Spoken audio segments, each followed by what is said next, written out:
మన నిజామాబాద్ లో కేవలం 6,550 రూపాయలకి స్వచ్ఛమైన నీటి సర్వీస్ ని Cygnus SR aqua solution AMC services అందిస్తోంది.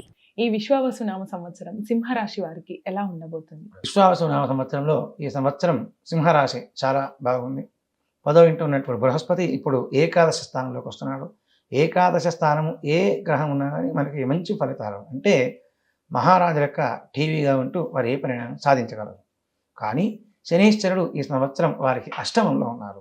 అంటే అర్ధాష్టమము అంటే 4వ ఇంట, అష్టమం అంటే 8వ ఇంట.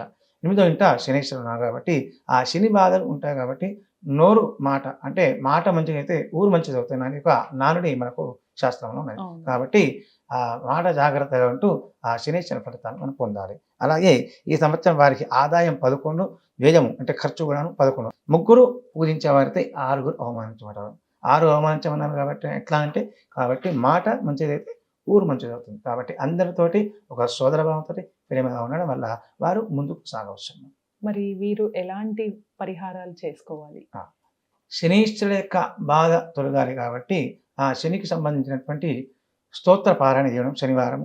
అలాగే వారు అదే రోజు శనివారం రోజునే స్వామివారికి ప్రీతిగా శివారాధన అంటే ప్రధానంగా శివుడికి రుద్రాభిషేకం చేసుకోవడం ప్రదోషకాలంలో సాయంకాలం. ప్రదోషకాలం అంటే సాయంత్రం 5 నుంచి 8 వరకు.